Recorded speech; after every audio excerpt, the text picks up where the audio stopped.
ಟೇಸ್ಟಿಯಾದ lemon pickle ಮಾಡೋದು ಹೇಗೆ ಅಂತ ಹೇಳ್ಕೊಡ್ತಾ ಇದ್ದೀನಿ.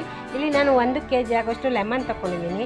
ಇಲ್ಲಿ ಚೆನ್ನಾಗಿ ಹಣ್ಣಾಗಿರೋದು ಲೆಮನ್ ತೊಗೋಬೇಕು, ತುಂಬ ಗಟ್ಟಿ ಎಲ್ಲ ಆಗಬಾರ್ದು, ಫ್ರೆಶ್ ಆಗಿರೋ ಲೆಮನ್ನೇ ತೊಗೋಬೇಕು, ತುಂಬ ಚೆನ್ನಾಗಿರುತ್ತೆ.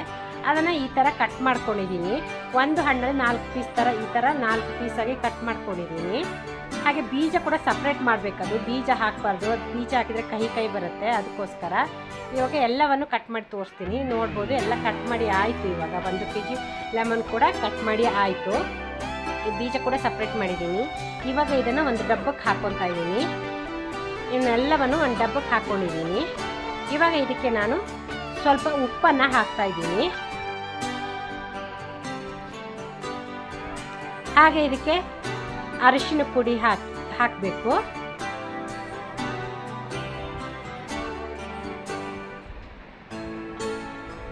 ಅರಿಶಿನ ಪುಡಿ ಹಾಕಿ ಇದನ್ನು ಇವಾಗ ಚೆನ್ನಾಗಿ ಮಿಕ್ಸ್ ಮಾಡಬೇಕು. ಚೆನ್ನಾಗಿ ಈ ಥರ ಮಿಕ್ಸ್ ಮಾಡಿ ಮುಚ್ಚಳ ಮುಚ್ಚಿ ಪ್ರತಿದಿನ 1 ದಿನ ಬಿಟ್ಟು 1 ದಿನ ಅದನ್ನು ಮಿಕ್ಸ್ ಮಾಡ್ತಾನೇ ಇರಬೇಕು. ಇದು ನೆಕ್ಸ್ಟ್ ಡೇ. ಇವಾಗ ನೋಡ್ಬೋದು, ಇವಾಗ ಇದನ್ನು ಮಿಕ್ಸ್ ಮಾಡ್ತಾ ಇದ್ದೀನಿ. ಇದನ್ನು 5 days ಇದೇ ಥರ ಪ್ರತಿದಿನವೂ ಮಿಕ್ಸ್ ಮಾಡ್ತಾನೇ ಇರಬೇಕು. ಇದನ್ನು ಕೆಳಗಿಂದ ಮೇಲೆ ಮಿಕ್ಸ್ ಮಾಡಿಯೇ ಇಡಬೇಕು. ಹಾಗೆ ಒಂದು 4-5 days ಹಾಗೆ ಮಿಕ್ಸ್ ಮಾಡಿ ಮುಚ್ಚಿ ಇಡಬೇಕು. ಅದನ್ನು ವೆಟ್ ಕೈಯಲ್ಲಿ ಹಾಗೆ ಮತ್ತು ವೆಟ್ ಸ್ಪೂನೆಲ್ಲ ಹಾಕಬಾರ್ದು. ಚೆನ್ನಾಗಿ ಇದನ್ನು 5 days ಹೀಗೆ ಮಿಕ್ಸ್ ಮಾಡಬೇಕು. ತುಂಬ ಚೆನ್ನಾಗಿರುತ್ತೆ. ಹಾಗೆ ಇಲ್ಲಿ ಮಿಡಲಲ್ಲಿ ಸ್ವಲ್ಪ ವಿಡಿಯೋ ಡಿಲೀಟ್ ಆಗಿ ಹೋಗಿದೆ. ಇವಾಗ ಈ ಲಿಂಬೆ ಹಣ್ಣನ್ನು ಹಿಂಡ್ಬಿಟ್ಟು ರಸ ಬೇರೆ ಸಿಪ್ಪೆ ಬೇರೆ ಸಪ್ರೇಟ್ ಮಾಡಬೇಕು. ಈ ಥರ ಹಿಂಡ್ಬಿಟ್ಟು ಸಪ್ರೇಟ್ ಮಾಡಬೇಕು. ಇದು ಮಾಡಿ ಇದನ್ನು ಬಿಸಿಲಲ್ಲಿ ಇಡಬೇಕು. ಒಂದಿನ ರಸನೂ ಕೂಡ ಮತ್ತು ಸಿಪ್ಪೆನೂ ಕೂಡ ಒಂದಿನ ಬೆಳಗ್ಗೆಯಿಂದ ಸಂಜೆ ತನಕ ಬಿಸಿಲಲ್ಲಿ ಇಡಬೇಕು. ಇಟ್ಬಿಟ್ಟು ಈ ಥರ ಡ್ರೈ ಆಗುತ್ತೆ.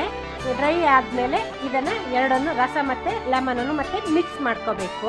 ಅದು ವೀಡಿಯೋಸ್ ಡಿಲೀಟ್ ಆಗಿ ಹೋಗಿದೆ, ಹಾಗಾಗಿ ಅದು ಹಿಂಡಿ ಇಡೋದು ಡಿಲೀಟ್ ಆಗಿ ಹೋಗಿದೆ, ಹಾಗಾಗಿ ಹಾಕಿಲ್ಲ, ಸಾರಿ ಫ್ರೆಂಡ್ಸ್.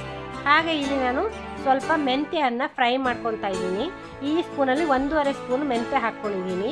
ಹಾಕ್ಕೊಂಡು ಇದನ್ನು ಕೆಂಪಾಗೋ ತನಕ ಫ್ರೈ ಮಾಡಬೇಕು. ಇದಕ್ಕೆ ಎಣ್ಣೆ ಗಿಣ್ಣೆ ಏನು ಹಾಕಬಾರ್ದು. ಲೋ ಫ್ಲೇಮಲ್ಲಿ ಚೆನ್ನಾಗಿ ಇದು ಫ್ರೈ ಆಗಬೇಕು. ಇವಾಗ ನೋಡ್ಬೋದು ಆಲ್ಮೋಸ್ಟ್ ಕಲರ್ ಚೇಂಜ್ ಆಗಿದೆ. ಅದನ್ನು ತೆಗೆದುಕೊಂಡೆ. ಇವಾಗ ಇದೇ ಸ್ಪೂನಲ್ಲಿ 1.5 ಚಮಚ ಆಗೋಷ್ಟು ಸಾಸಿವೆಯನ್ನು ಹಾಕ್ಕೊಂಡಿದ್ದೀನಿ. ಅದನ್ನು ಕೂಡ ಚೆನ್ನಾಗಿ ಫ್ರೈ ಮಾಡ್ಕೋಬೇಕು. ನೋಡ್ಬೋದು ಈಗ ಚಟಪಟ ಅಂತ ಇದೆ ಸಾಸಿವೆ. ಇದನ್ನು ಕೂಡ ಒಂದು ಮಿಕ್ಸಿ ಜಾರಿಗೆ ಹಾಕ್ಕೊಂಡು ಪೌಡ್ರ್ ಮಾಡ್ಕೊತಾ ಇದ್ದೀನಿ. ಇವಾಗ ಒಂದು ಕಡಾಯಿಗೆ ಸ್ವಲ್ಪ ಸಾಸಿವೆ ಎಣ್ಣೆಯನ್ನು ಹಾಕ್ಕೊತಾ ಇದ್ದೀನಿ. ನೀವು ಸಾಸಿವೆ ಎಣ್ಣೆಯನ್ನು ಹಾಕೋಬೋದು, ನಿಮಗೆ ಎಳ್ಳೆಣ್ಣೆ ಹಾಕ್ಕೋಬೋದು. ಇವೆರಡು ಎಣ್ಣೆಯಲ್ಲಿ ಮಾಡಿದ್ರೆ ತುಂಬ ಚೆನ್ನಾಗಿರುತ್ತೆ.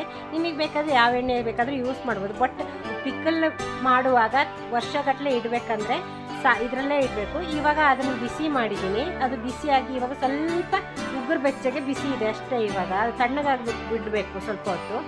ಆವಾಗ ಇದಕ್ಕೆ ಚಿಲ್ಲಿ ಪೌಡ್ರನ್ನ ಹಾಕಬೇಕು. ಯಾಕಂತಂದರೆ ಅದು ಬಿಸಿ ಇರುವಾಗ ಚಿಲ್ಲಿ ಪೌಡ್ರ್ ಹಾಕಿದರೆ ಚಿಲ್ಲಿ ಪೌಡ್ರ್ ಕಪ್ಪಾಗಿ ಹೋಗುತ್ತೆ. ಅದಕ್ಕೋಸ್ಕರ ಉಗುರು ಬೆಚ್ಚಗಿರುವಾಗ ಮಾತ್ರ ಚಿಲ್ಲಿ ಪೌಡ್ರ್ ಹಾಕ್ಕೊಂಡು ಚೆನ್ನಾಗಿ ಮಿಕ್ಸ್ ಮಾಡಬೇಕು. ಇದನ್ನು ಹಸಿ ಎಣ್ಣೆ ಹಾಕಿದರೆ ಹಾಳಾಗುತ್ತೆ. ಅದಕ್ಕೋಸ್ಕರ ಎಣ್ಣೆ ಸ್ವಲ್ಪ ಬಿಸಿ ಮಾಡ್ಕೋಬೇಕು. ಹಾಗೆ ಇಲ್ಲಿ ಮೆಂತ್ಯ ಮತ್ತು ಸಾಸಿವೆಯನ್ನು ಪೌಡ್ರ್ ಮಾಡ್ಕೊಂಡಿದ್ದೀನಲ್ಲ, ಅದು ನೈಸಾಗಿ ಪೌಡ್ರ್ ಮಾಡ್ಕೋಬೇಕು. ಅದನ್ನು ಕೂಡ ಇದಕ್ಕೆ ಆ್ಯಡ್ ಮಾಡ್ಕೊತಾ ಇದ್ದೀನಿ. ಆ್ಯಡ್ ಮಾಡಿಕೊಂಡು ಚೆನ್ನಾಗಿ ಇದನ್ನು ಮಿಕ್ಸ್ ಮಾಡ್ಕೋಬೇಕು. ನಿಮಗೆ ಬೇಕಾದರೆ ಎಣ್ಣೆ ಜಾಸ್ತಿ ಬೇಕಾದ್ರೆ ಜಾಸ್ತಿ ಹಾಕ್ಕೋಬೋದು. ಇವಾಗ ಅದು ಲಿಂಬೆಹಣ್ಣಿದು ರಸ ಇರ್ತೀಯಲ್ಲ, ಅದ್ರ ಜೊತೆಲಿ ಮಿಕ್ಸ್ ಮಾಡಿದ್ರೆ ಇದು ಸರಿಯಾಗತ್ತೆ. ಇವಾಗ ಇದು ಸ್ವಲ್ಪ ಗಟ್ಟಿ ಅನಿಸ್ಬೋದು, ಬಟ್ ಲೆಮನ್ ಜೊತೆ ಮಿಕ್ಸ್ ಮಾಡಿದಾಗ ಸರಿ ಬರುತ್ತೆ. ಇವಾಗ ಮಿಕ್ಸ್ ಆಗಿದೆ, ಚೆನ್ನಾಗಿ ಮಿಕ್ಸ್ ಆಗಿದೆ. ಇವಾಗ ಈ ಲಿಂಬೆಹಣ್ಣನ್ನು ಮಿಕ್ಸ್ ಮಾಡಿ ಇಟ್ಕೊಂಡಿದ್ದೀವಲ್ಲ ಅದನ್ನು ಹಾಕ್ಕೋಬೇಕು. ಹಾಕ್ಕೊಂಡು ಚೆನ್ನಾಗಿ ಮಿಕ್ಸ್ ಮಾಡ್ಕೋಬೇಕು.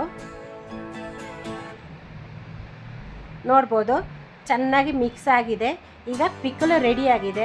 ಇದು ನೆಕ್ಸ್ಟ್ ಡೇಗೆಲ್ಲ ತಿನ್ನಕ್ಕೆ ತುಂಬ ಚೆನ್ನಾಗಿರುತ್ತೆ. ಇವತ್ತಾದರೆ ಅಷ್ಟೇನು ಉಪ್ಪು ಖಾರ ಇರ್ದಿರಲ್ಲ, ನಾಳೆಗಾದರೆ ತುಂಬ ಚೆನ್ನಾಗಿರುತ್ತೆ. ಟೇಸ್ಟಿಯಾದ ಲೆಮನ್ ಪಿಕಲ್ ರೆಡಿ ಫ್ರೆಂಡ್ಸ್.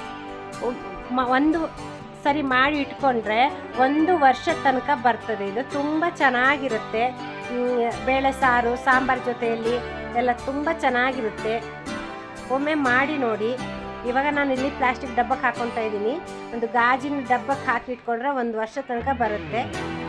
ಮತ್ತೆ ನಾನು ಗಾಜಿನ ಡಬ್ಬಕ್ಕೆ ಹಾಕಿ ಇಟ್ಕೊತೀನಿ. ಇವಾಗ ಸದ್ಯಕ್ಕೆ ನಾನು ಪ್ಲಾಸ್ಟಿಕ್ ಡಬ್ಬದಲ್ಲೇ ಹಾಕಿ ಇಟ್ಕೊತಾ ಇದ್ದೀನಿ. ಪ್ಲೀಸ್ ನನ್ನ ಚಾನಲ್ ಸಬ್ಸ್ಕ್ರೈಬ್ ಮಾಡಿ, ಸಪೋರ್ಟ್ ಮಾಡಿ, ಲೈಕ್ ಮಾಡಿ, ಕಮೆಂಟ್